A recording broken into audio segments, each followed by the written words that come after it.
They think I'm a prophet because I watched Netflix. I accidentally founded a religious cult in a Turkish village. It's been 8 months and I still have followers sending me photos of altars, actual altars, with my face on them, surrounded by candles, like I'm some kind of saint. And it all started because I was binge watching The Good Place on my laptop. I wish I was joking. Part 1. How this nightmare began. Last March I decided to try the digital nomad thing. I'm a freelance programmer, write code, work from anywhere, live the dream, right? I picked Turkey because it was cheap, beautiful, and had solid internet. Found a cottage on Airbnb in a tiny village near Antalya. The photos looked perfect. Mountains, olive groves, total peace and quiet for getting work done. The owner, Mehmet, only spoke Turkish. I only speak English. We communicated through Google Translate, which should have been my first red flag. Price was insane. $400 a month for an entire house with a mountain view terrace. I thought I'd won the lottery. I arrived on a Tuesday evening. The village had maybe 200 people, mostly elderly. Mehmet showed me around using his phone translator, handed me the keys and left. The place was exactly what I wanted: stone walls, wooden beams, rustic charm, perfect for focus. The first week was heaven. I worked mornings, walked in the afternoons, bought fresh vegetables at the market. Villagers were friendly but kept their distance. I figured it was the language barrier. No big deal. Then everything went completely insane. Part 2. The baskets start appearing. Day 8, I opened my door to find a basket on the doorstep. Fresh bread, cheese, olives, and a handwritten note in Turkish. I ran it through Google Translate. For the blessed one, may your light shine on us. Weird phrasing, but translation apps are wonky, right? I figured it meant welcome or something. Classic Turkish hospitality. I texted Mehmet, "Hey, thanks for the basket, really kind of you." He responded immediately, "What basket?" I sent him a photo. Even through the translator, his confusion was obvious. I didn't send anything. Maybe grandmother Aish, she lives near you. Strange, but free food is free food. Next morning, another basket, bigger this time. More food, olive oil, and a hand-drawn symbol that looked like a sun or flower. I couldn't tell which. I went outside at 6 a.m. to catch whoever was leaving these. The street was completely empty. The third basket came with a different note. "Teacher, we await your words." Teacher? I don't teach anyone anything. I write database queries for a logistics company in Ohio. I walked to the village square to investigate. That's when I noticed something I'd somehow missed before. That same sunflower symbol was painted on doors throughout the village. In the square, I found an elderly woman on a bench. I approached with my phone ready, trying to look friendly. "Merhaba," I said, showing her the note. "Do you know anything about this?" Her eyes went wide. She shot up from the bench, grabbed my hand, and kissed it. I completely froze. She started shouting to others in Turkish. Within 90 seconds, I was surrounded by 15 elderly villagers, all talking excitedly, reaching out to touch my sleeve, my shoulder, trying to get closer. My phone was desperately translating fragments. Finally here, the prophecy, 40 days of waiting. Wait, prophecy. I backed away slowly, then basically ran back to the house. I called Mehmet immediately, hands shaking. Part 3. The prophecy. "Mehmet, what the hell is going on? People just kissed my hand." There was a very long pause on the other end. He finally said. "I was really hoping this wouldn't happen." Hoping what wouldn't happen? He explained. 2 months before I arrived, his grandmother had a vivid dream. In it, a teacher from the West would come to their village, bringing new wisdom and light from the sky. She told everyone in the village. They'd been waiting ever since. "Okay, but that's just a random dream," I said. "I'm not a teacher. I'm literally just a guy with a laptop who needed cheap rent." "Yes, but," he paused again. "Do you remember your first night? You worked on the terrace." "Yeah, for like 2 hours, so what?" "They saw the light. The blue light from your laptop screen, in the complete darkness, on the terrace, facing toward the mountains. They thought." They thought you were performing some kind of ritual. My brain broke for a second. Mehmet, I wasn't performing a ritual. I was watching Netflix. I was literally watching The Good Place. Season 2, Episode 7. I understand, but... And let me guess, I interrupted. The teacher from the West was supposed to arrive at some specific mystical time. When the almond trees bloom, he said quietly. That's March. Almond trees bloom in March. That's not a prophecy, that's basic agriculture. I know. Listen, just stay inside for a few days. Keep a low profile. They'll lose interest and forget about it. They did not forget. Part 4. 37 people with thermoses. The next morning, I peeked through my curtain and nearly had a heart attack. 37 people were sitting outside my house. I counted them twice. They brought folding chairs, thermoses of tea, blankets. This wasn't spontaneous, this was organized. I took a photo and sent it to Mehmet. There are 37 people outside my house. Do not go outside, he texted back immediately. Too late. I desperately needed coffee, and I thought if I just acted completely normal, they'd realize I was nobody special. I opened the door. Every single person stood up in perfect synchronization. Total silence. Good morning, I said weakly, holding my empty coffee mug like a shield. An old man stepped forward. He spoke in Turkish and my phone translated. Teacher, we have gathered to receive your morning blessing. I don't have a morning blessing. I can barely function before coffee. I'm not even wearing pants, I'm in pajama shorts.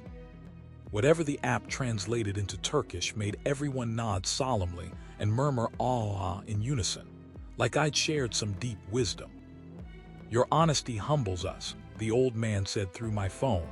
This is the first lesson. First lesson? I hadn't taught any lessons. I was panicking now. Look, everyone, there's been a huge misunderstanding. I'm not a teacher, I'm a programmer, I write computer code. Do you understand? Code, for computers. PHP, JavaScript, a little bit of Python. The crowd's eyes went even wider. A woman in the front row whispered, 3 sacred languages. No, not sacred, programming languages for machines. The teacher speaks to machines, someone else said with reverence. He bridges the physical and spiritual worlds. I was losing my mind. I decided to just be brutally honest. I am not special, I shouted. I am the most ordinary person alive. I eat instant ramen for dinner. I haven't done laundry in 2 weeks. Last year I got a parking ticket on my own birthday because I forgot to move my car. The translator processed this. Everyone was silent. Then the old man smiled warmly. Even the enlightened know suffering and failure. Thank you for sharing your humanity with us, teacher. This deepens our understanding. They all bowed slightly and started leaving, looking more impressed than when they'd arrived. I stood there in my pajama shorts, holding my empty coffee mug, completely dead inside. Part 5. Everything I do becomes evidence. Over the next week, literally everything I did became proof that I was some kind of spiritual figure. The Zoom call. I had a routine client meeting on Thursday, just checking in about some server issues. I was on the terrace because that's where the internet signal was strongest. My client Dave appeared on the screen. So you're saying the bottleneck is in the query structure? Yeah, exactly. We need to restructure the... I heard murmuring below. I glanced down. About 20 villagers had gathered, watching silently.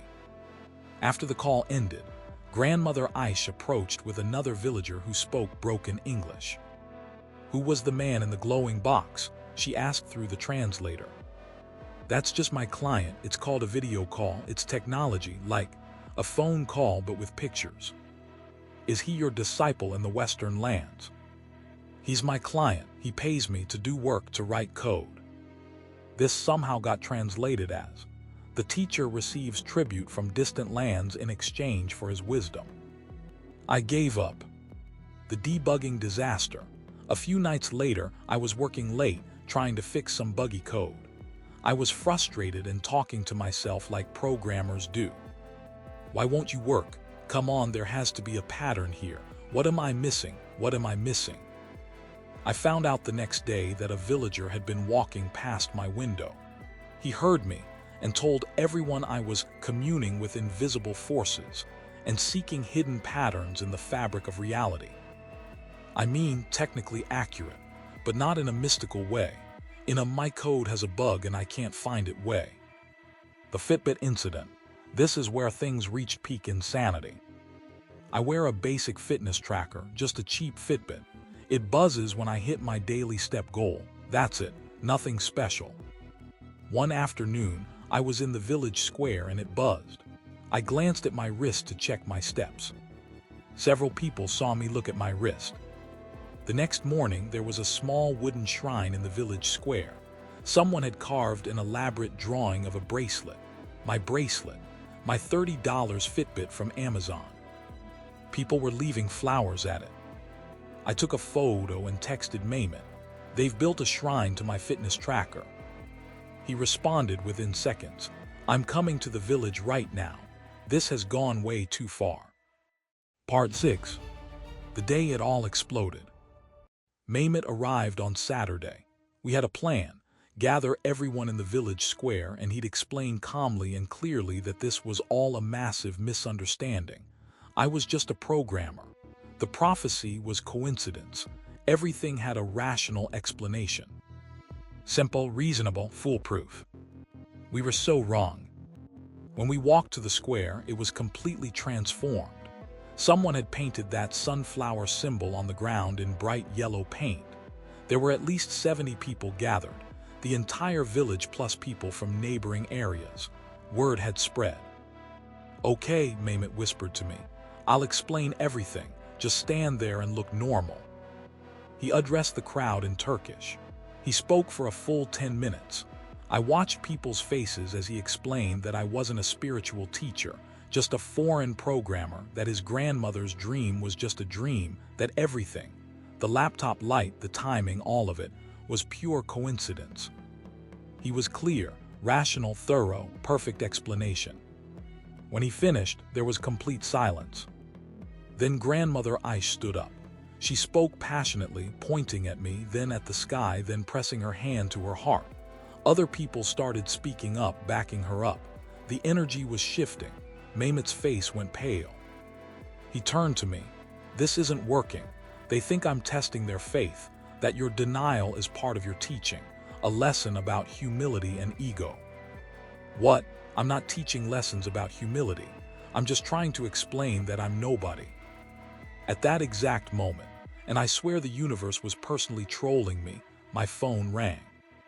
Loudly. My ringtone is the Star Wars theme. Dun dun dun dun dun dun dun dun. The dramatic, orchestral music echoed across the entire square. Everyone froze. All 70 people stared at my pocket. I fumbled to silence it, but the damage was catastrophically done. The teacher receives a summons, someone whispered in awe. A call from the heavens, another person added. No, that's John Williams, it's from a movie, IT Star Wars. But nobody was listening to me anymore because, and I am not making this up, it started raining. Not a light drizzle, a sudden heavy downpour, the kind that drenches you in seconds.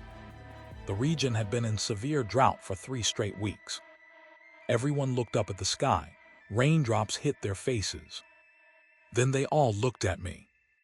The teacher brings the rain, Grandmother Aish said with absolute certainty. No, I screamed into the rain. This is weather meteorology, atmospheric pressure, clouds full of water vapor. But nobody heard me because everyone was celebrating, crying with joy, dancing, hugging each other, thanking the sky. Mehmet grabbed my arm hard. We need to leave right now. We ran back to the house through the pouring rain, while villagers celebrated around us like we were in some kind of religious parade. Part 7. The man who saved me. Back at the house, both of us completely soaked, Mehmet was on the phone with someone. Maybe the local imam, maybe his cousin, I don't even know. We were trying to figure out what to do. Pack my stuff and sneak out. Call the authorities. Fake my own death. Then there was a knock at the door. We opened it to find an elderly man I'd never seen before. He was dressed more formally than the other villagers, with kind eyes and this calm, authoritative presence. He spoke in absolutely perfect English. "May I come in? I think I can help." Finally, an actual English speaker. I almost cried with relief. His name was Hakan. He was a retired university professor who'd grown up in this village, spent 40 years teaching in Istanbul, and had recently returned to retire in his childhood home. He'd been visiting relatives in Antalya for the past week and had just heard about the foreign teacher. "First, I want to apologize on behalf of my neighbors," he said with a slight, knowing smile. "They are good, kind people, but they are perhaps too eager for meaning in a world that has left them behind." He explained what I hadn't understood. The village had been struggling badly. Young people were leaving for cities. There was economic hardship, a sense of being forgotten by modern Turkey, by progress, by everything. When your arrival coincided with your grandmother's dream, the timing of the blossoms, the drought, they wanted to believe in something. They needed to believe, and you became that something. "But I'm nobody," I said. "I'm completely ordinary." "Exactly," Hakan said, leaning forward. "That's precisely why it works. You're not some distant religious figure they'll never meet. You're not a politician who promises and disappears. You're here. You're present. You're kind to them. That's far more powerful than you realize." We talked for over an hour. He explained the village's history, the psychology of what was happening, why rational explanations wouldn't work. Then he said something that completely changed my approach. "You cannot simply tell them they are wrong. Belief doesn't work that way. You have to give them something real to replace the fantasy." Part 8. What I did instead.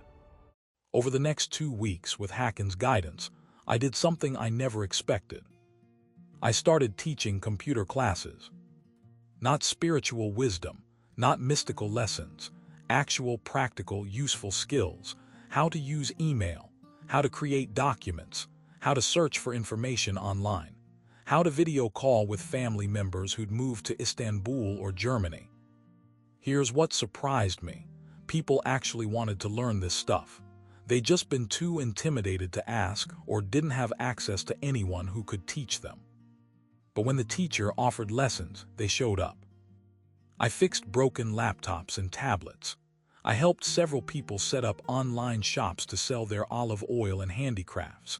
They'd been selling locally for decades, never realizing they could reach customers in Istanbul or Ankara or even Europe. I taught a 17-year-old kid named Emre the absolute basics of coding. His father was a carpenter, and Emre wanted to build a website to showcase his father's furniture. So I taught him HTML and CSS basics. We built the site together over 3 afternoons. Real skills, practical knowledge, actual value. And something interesting happened. The mysticism started to fade. Not completely. Grandmother Aish still insists I'm touched by something divine beyond understanding, but it fundamentally shifted, from worship to respect, from prophet to teacher, an actual teacher. The shrine to my Fitbit got repurposed into a community bulletin board, where people posted announcements and job opportunities. The baskets still appeared sometimes, but now they came with actual requests. "Can you help me fix my daughter's tablet?" Or, "My nephew wants to learn about computers. Can you recommend websites?" I ended up staying for 6 months instead of 1 month, not as a cult leader, as a neighbor who happened to know about technology and was willing to help. Part 9. 8 months later. I'm in Greece now, continuing the digital nomad thing, but I still get messages from the village regularly. Photos of the computer classes that continued after I left. Hakan and Emre took over teaching basics. Updates on the handicraft online store, which apparently is doing really well. Invitations to come back for holidays and festivals. And yes, occasionally I get a photo of someone's home altar with my face on it, printed out and framed, usually with candles, usually from grandmother Aish. Mehmet has apologized probably 200 times. I keep telling him it's fine. It makes for one hell of a story. Though I'm definitely checking for prophetic dreams before I rent anywhere ever again. The weirdest part, last month Emre, that teenager I taught basic coding, messaged me. He got accepted into a computer science program at a university in Istanbul, full scholarship. He wrote, "You changed my life. I was going to work in my uncle's shop forever. Now I'm going to study computers. Thank you, teacher." Maybe I really was a teacher after all, just not the kind they initially thought. Oh, and that rain that convinced everyone I was a prophet. I looked up the meteorological data afterward. There was a low-pressure system that had been moving through the region for 2 days. It was going to rain at that exact time regardless of whether I was standing there or not. But try explaining atmospheric pressure system to grandmother Aish. She still sends me photos of her garden every few weeks. In every message she writes, "The plants have grown so well since the teacher's reign. They remember your blessing." I've completely given up arguing. Part 10. The ending you didn't see coming. Here's the absolute kicker. Last week, I got a message from Mehmet. My cousin has a house available in Greece. Small village, very quiet, perfect for work. Mountains, olive trees, good internet. Interested. I stared at that message for a long time. Then I typed, "Has anyone in that village had any prophetic dreams recently?" 3 hours passed before he responded. "Let me check with my cousin and get back to you." I'm still waiting for his answer. So I have to ask you, would you have stayed in that Turkish village? Would you have handled it differently? And more importantly, would you rent that house in Greece?